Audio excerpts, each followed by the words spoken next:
You're watching the Scottish Football Zone with all the build-up and reactions.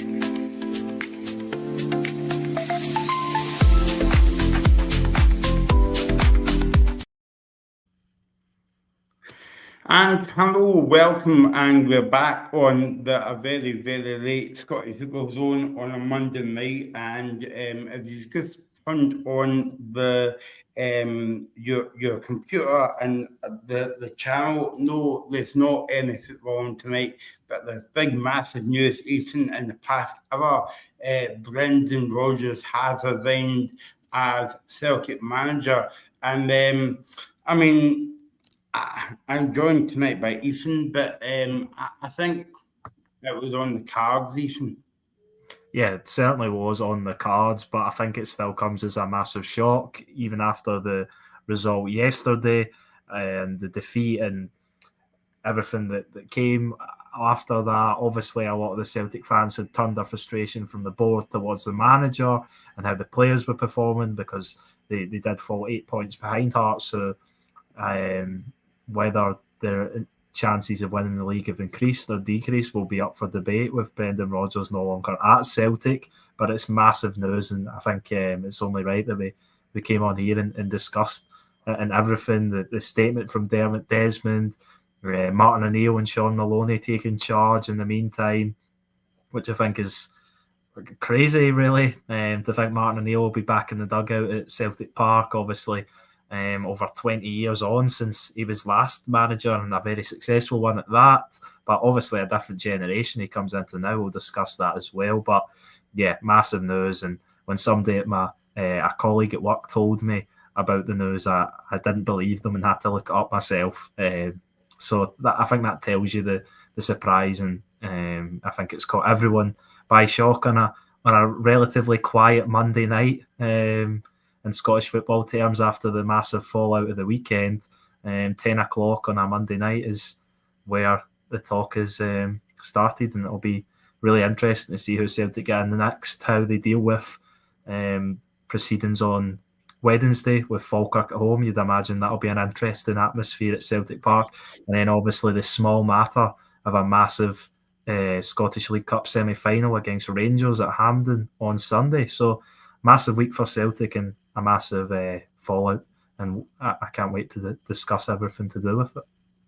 Now, I don't know where you are, even in Dumbarton, but it's certainly wind and raining here. But you would say it's windy up at Celtic Park now. But I mean, listening to that statement from Desmond, I mean, he doesn't miss any punches as well. It would be a very, very interesting press conference tomorrow that Matt O'Neill is doing.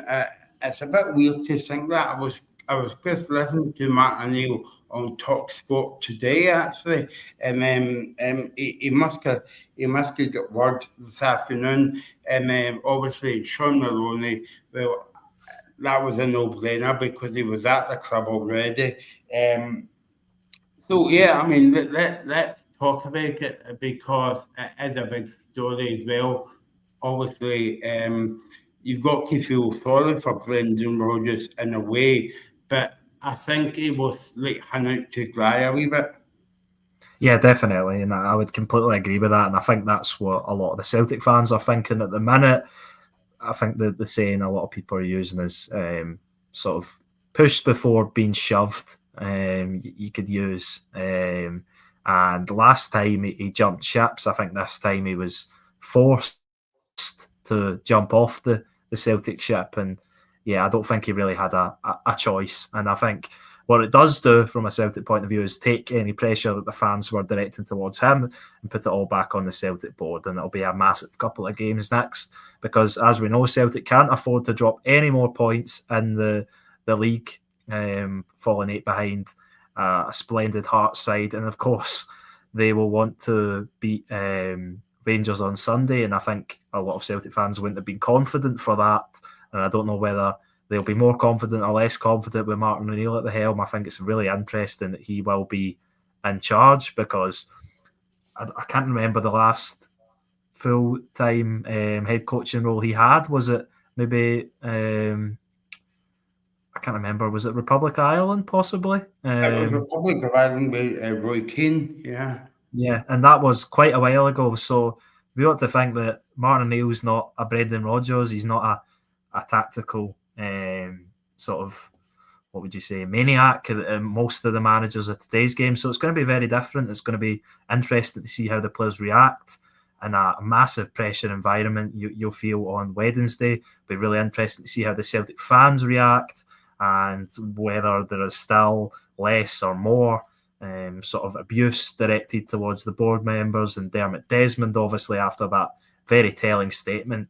And then, of course, on Sunday, it'll be a massive game with two clubs that will have been miles off it, to be honest, both of them this season, on the pitch and off it. So, yeah, it'll be bragging rights for the fans, but I think in the bigger picture, both of these clubs have got a long way to go to be where they want to be. And the league table also shows that, with Hearts obviously being so far ahead. And you spoke about Martin O'Neill. I think he was on, when he was on TalkSport this morning, he said Hearts can win the league, or he thinks Hearts will win the league, or something along those lines. So fast forward 12 hours or so, or the best part of 24 hours, and now he's the Celtic manager, tasked with narrowing that gap in the meantime before Celtic decide who their next manager is going to be. And I think the obvious one's going to be Ange Postecoglou, because obviously he's not had a great time of it recently with his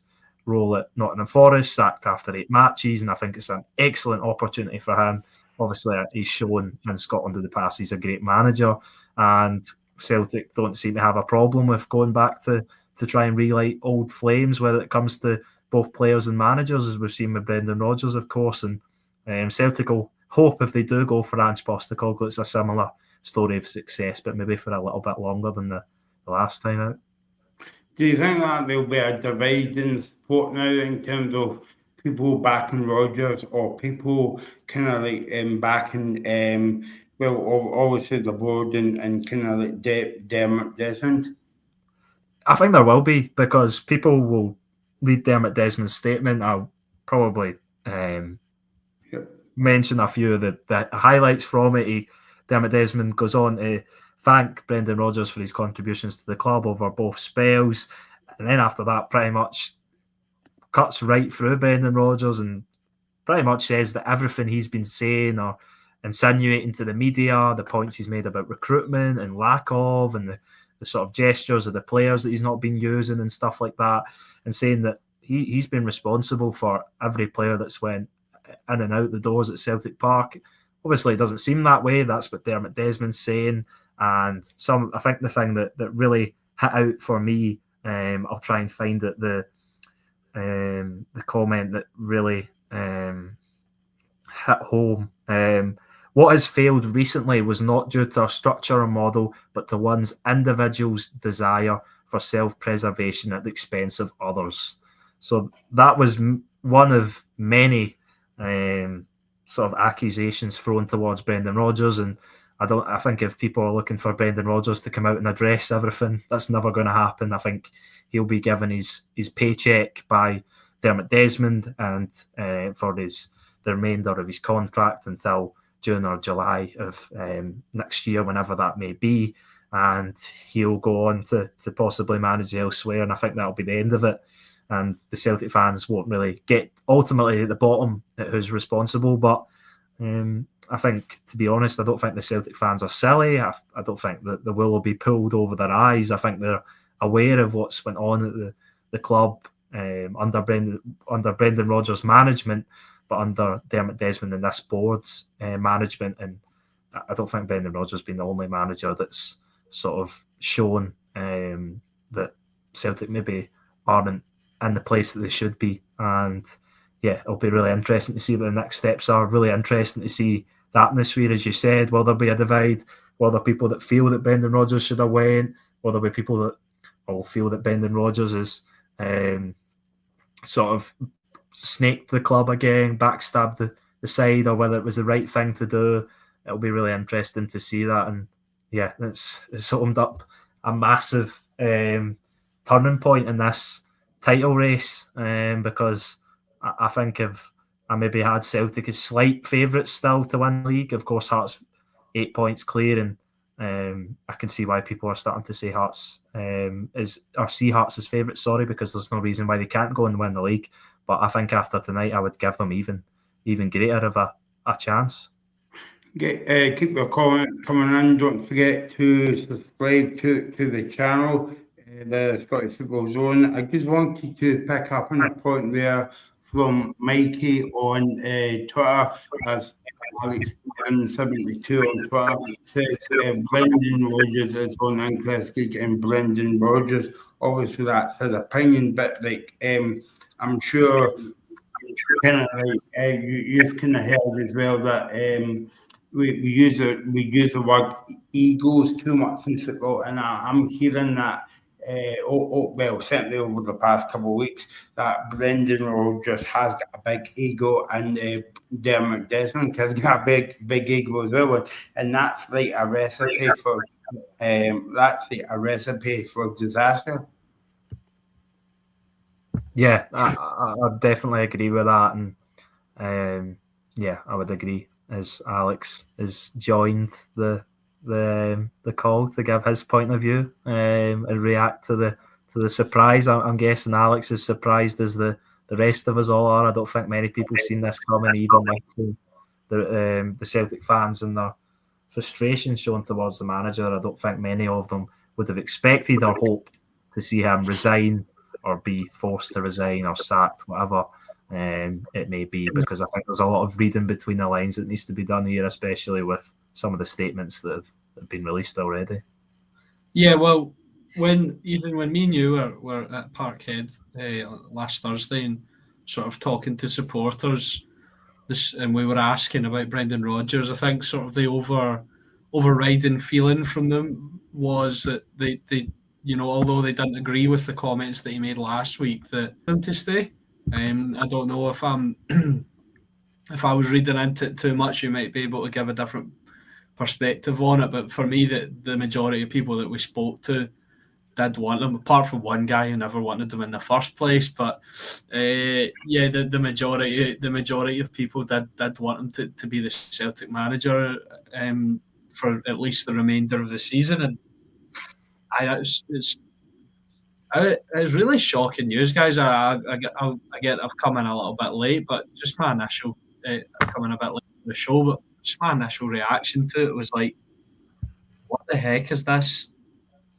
Is this like fake, or like you know? I had to like double check and go to Celtic officially, and it was absolutely mental. I couldn't believe it. And what Michael was saying there about egos, it could be a case. It does seem like Dermot Desmond and Brendan Rodgers both do have big egos, and it is clashed. And I wouldn't have thought that he would leave like this, and it feels, I don't know, it almost feels a bit. It goes back to that comment there saying Brendan Rodgers is only interested in Brendan Rodgers. It feels like a self-preservation thing from him, and he's, I don't know what the exact phrase is, but it's like that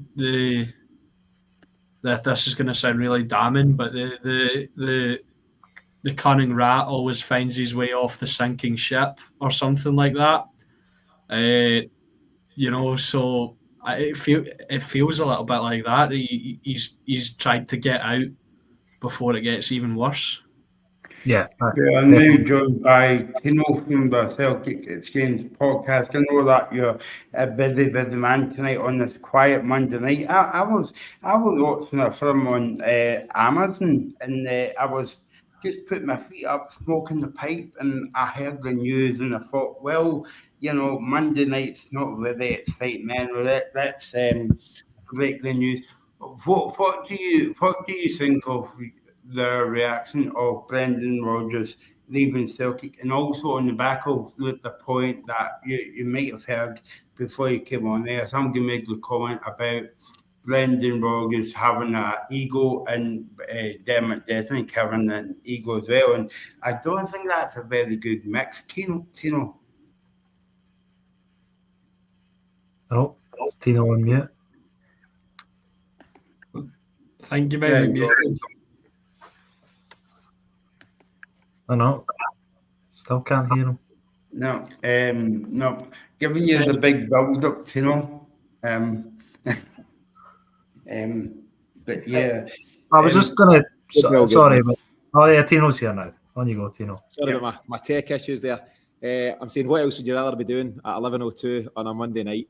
So just catching up. Sorry, I'm late jumping on here, but yeah, there's egos all over the place, Michael. Just to answer that question, and I suppose eventually, when two egos go head to head, something's got to give, and it's Brendan Rodgers that's given it this moment in time. But I don't know if you lads have covered it just yet, but that statement from Dermot Desmond is pretty wild, isn't it?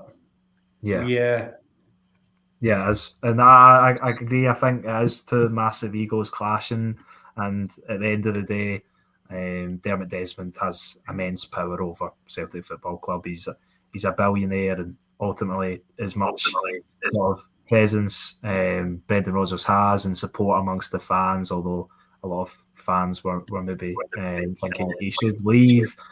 I think you could possibly see, I think Mike Bannerman made the point that he was deliberately sabotaging the club. I don't know if I would go as that far to say it, but you could see that there was some signs of things that he was doing that were maybe signs or sort of gestures towards the board as to, well, I'm not happy with what I've been dealt here, so deal with that. Yeah. The one that comes to mind especially is the Jemai Simpson-Pusey situation. I think he's obviously a talented player coming from Man City, played in the Champions League last season, and he can't even get a look in. And you look at how Dane Murray performed yesterday, and I don't think many people seen that coming, but no, but the thing I feel bad. I feel bad. Just if we're segueing a little bit away from the main discussion, I kind of feel bad for Dane Murray because I do rate him, and I hope he kind of does well. I would tell you something. This news has taken Dane Murray. We like to see young Scottish players coming through, but you spoke about the comments. I would tell you. Sorry, on you go. Cut out a little bit there, mate. What were you saying? I'm just saying Dane Murray actually probably won't mind. It's taken him right off the back pages, and it's all news about everything that's happened. So Dane Murray's probably getting a wee bit of relief actually at all of this. Yeah, definitely. And Ethan, you mentioned the comments there. I don't know why I didn't come to this at the time of the comments to this sort of conclusion, but now after what's transpired, and it seems, and looking back on it with hindsight, it seems like he's been playing kind of like a childish sort of throwing toys at the pram kind of game for the past few weeks. And obviously you could tell he was sort of making controversial statements, but yeah, now it just seems like he's been throwing a tantrum for the past few weeks and he's not been getting his way. And that obviously there will be massive criticism on the Celtic board and the just criticism, but I think the overall way Brendan Rodgers has conducted himself and then to resign like this, I think is quite poor. Yeah, possibly, but I do think that Brendan Rodgers, to come back to Celtic, probably had a lot of assurances that was things that maybe he didn't get and why he left the first time around that he didn't get this time. And I think Brendan Rodgers is someone who has been known in the past for sort of possibly throwing the toys at the pram, as you said. But yeah, I don't think a lot of Celtic fans are really putting most of the blame on Brendan Rodgers. I think there's still very much the blame is on the board for how they dealt with the signings, and no matter what Dermot Desmond said in his statement, I do believe a lot of the Celtic fans will not be changed on their stance, and I still feel there'll be massive discontent shown towards the Celtic hierarchy on Wednesday night, but it will be a really interesting atmosphere to see how the fans adjust to the shock, as I imagine that's what everyone in Scottish football is facing at the moment. So, as I've just seen somebody's commented, will he drive away in a Ferrari? Tino, a good one to you after comment from Paul Donaldson on YouTube. Thanks for watching, Paul. He says, after that statement from Dermot Desmond, do you think the fans will protest against the Celtic board will increase more on Wednesday night? I think the board was hoping for an away game up at Kimback 2 on Wednesday night so that more Celtic fans who can go to the game, but sadly it's a home game. So do you think there'll be more fans kind of like buying into the board now? It's a great question from Paul. I haven't quite kind of thought it fully through, but I certainly don't think the protests are going to stop. And actually, I think what's happened in the last, whatever it is, hour or so now, is that it's brought more heat than ever before on Dermot Desmond. I think his statement is wild. I think it's a crazy statement. And I actually think there could be repercussions. It's been quite scattergun in its nature. And I wonder if Brendan Rodgers might even seek some legal advice on that. I think it's a really strong, bold statement.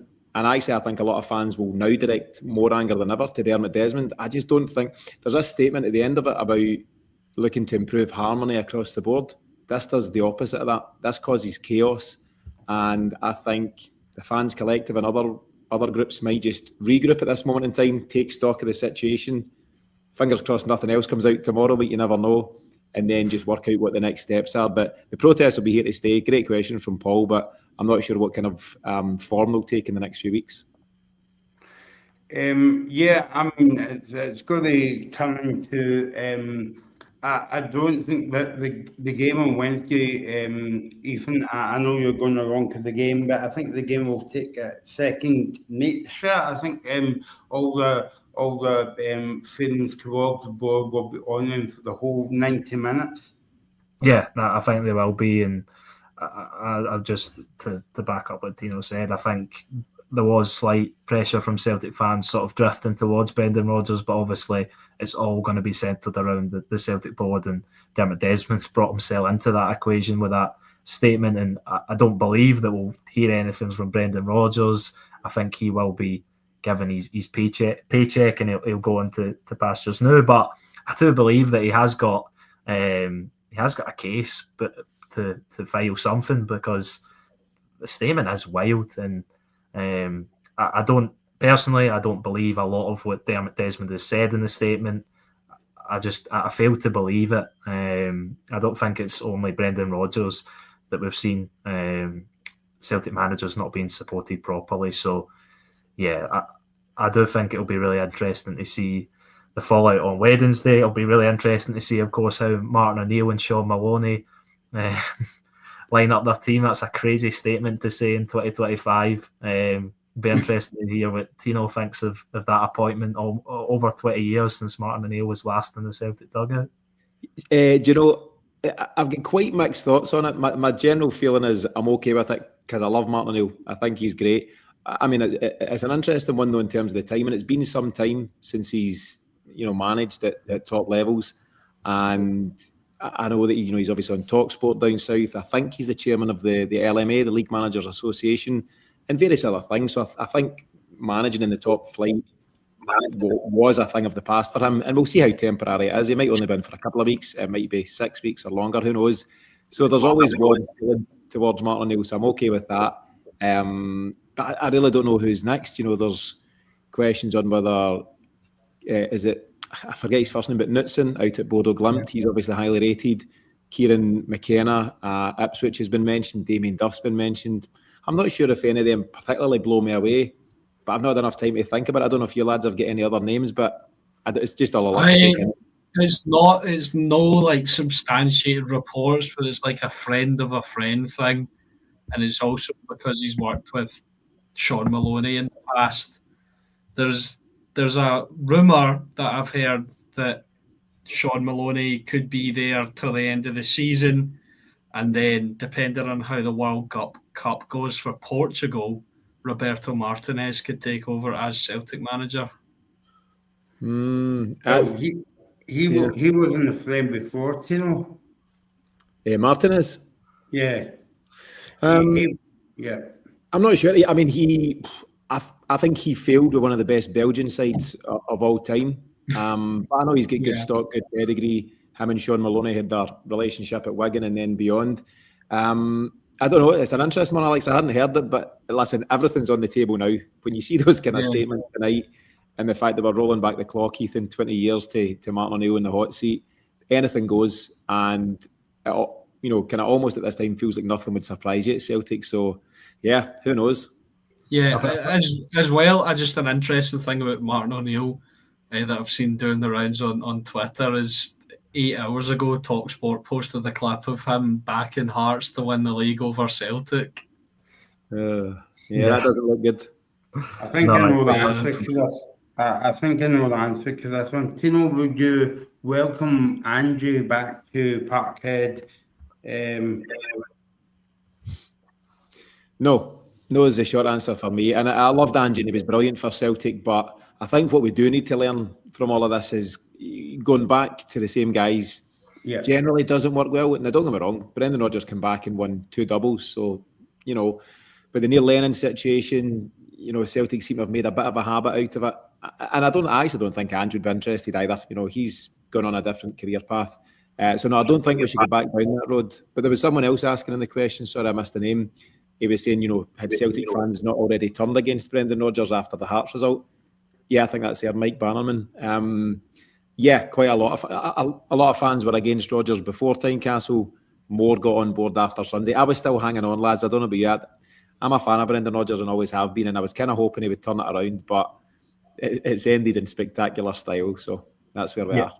Yeah, I think I don't think there was going to be any way of Brendan Rodgers turning it around, unfortunately, for a Celtic point of view, because I think naming some of the candidates we've just went through, I don't think Celtic could have a better manager than Brendan Rodgers at the moment. And I think if you have him really motivated to drive the club forward and give him what he needs, and people debate whether he asks for too much, then I think he's the best Celtic manager Celtic could have at this time. And I think it'll be difficult to find a replacement with the pedigree and the success that he's had. But I would agree with your point, Tino. I think Celtic have too often, when it comes to not only managers but players as well, in recent history, trying to relight past flames, and they need to sort of go down the route of sort of what Hearts are doing. Obviously, they're the example in the Scottish Premiership at the minute of bringing in talent for cheap, not as cheap as maybe Hearts would, because obviously Celtic have got a bigger budget, but bringing in those sort of undiscovered players that can come in and be starting players for Celtic and can compete on a Champions League level. Obviously, I know Celtic aren't at that level at the minute, and that's maybe why I think someone that like Knutson at Bodo Glimt probably wouldn't take on the challenge at Celtic at the minute, because I think he is very well supported there, both financially and backed by the club. Obviously, they're in the Champions League at the moment, so I wouldn't see him jumping ships at the moment. But yeah, the Sean Maloney to take the reins for the remainder of the season, and then Martinez to take charge is a really interesting rumour. But obviously, we're going to get a few of them over the next however long until Celtic appoint a boss. Just to make clear, if that doesn't come to anything, that's unsubstantiated. But if that does come to anything, I've got all the inside information. Just a quick point on that, Timo. That's an interesting point you've made, actually, because Celtic's got a habit of going back. They don't go forward in terms of Brendan Rodgers. Okay, if you were a Celtic fan, you were happy to see him back. But it was a backward step. Neil Lennon, a backward step. We all knew what was happening in the COVID season. I think that where the Celtic board might get a better credit for was appointing Postecoglou. And that the point I'm making is Celtic don't kind of like look outside the box in terms of a manager. I mean, nobody's heard of Postecoglou. I mean, for God's sake, Alan Brazil couldn't pronounce his name, and Postecoglou get the last laugh at the end of the season. So, do you think that Celtic should really go forward and not look back in terms of appointing a manager from a concrete on the way up in football. I'm just thinking about Hearts yesterday. I mean, they signed player for the second division in Norway, and I mean, say what you want about Norwegian football, we don't know about it, but it's like, clubs always go to the obvious countries to appoint a manager like Spain or Italy or whatever. Just look outside the box and, you might get another positive outcome. Yeah, I think whatever Celtic do next, I would hope that it would be something fresh and something creative. The Ange one came about I don't want to dismiss it and say it was just by chance. Obviously, whether it was Mark Lawwell or others, Celtic were aware of Ange, but it came about because Eddie Howe decided at the last minute not to take the job. And as I say, I'd like to see us do something creative, and they can come from anywhere across the globe, Michael, as you say, but as long as they're a forward-thinking, progressive manager, we know at Celtic that you have to play football in a certain way, so it can't be, big physical route one direct football. That doesn't cut it at Celtic. So if someone came in with, good ideas, a nice style of play, but with a decent CV, I mean, I like Sean Maloney. I think Sean Maloney's got talent as a coach, and I was quite interested to see how the project worked out for him at Hibs, for example, but it didn't work out, and the Wigan project didn't work out either. And if you just sit Brendan Rodgers' CV next to Sean Maloney, they don't compare at all. They shouldn't be in the same ballpark. Same as Damien Duff, talented coach. Brendan Rodgers, to your point, Ethan, I think is streets ahead of most other names that are doing the rounds just now. So whether Celtic look at all the obvious names and you'll see them all in the betting odds, or if they'll go from someone out of left field, it's hard to say, but I'd like to see something fresh, something different, and let's not go back to the well of the same type of managers again and see where that takes us. Got to say good evening to Ian Emerson. He's enjoying the podcast. He says, keep up the good work, guys. Well, subscribe to the Football Zone, Ian, the Scottish Football Zone. I better watch what I'm saying to Ian's my boss at the famous Catnammy magazine. I'm going to give it a wee plug. It's out next week, and it's the 20th edition of the magazine. So get subscribing to the Catnammy. But we're here to talk about Brendan Rodgers resigning, and Sean Maloney is coming in. I'm just wondering, Ethan, if Sean Maloney will fit into that Ferrari that Brendan Rodgers was talking about, or do you have to put on a high chair? I'm not sure.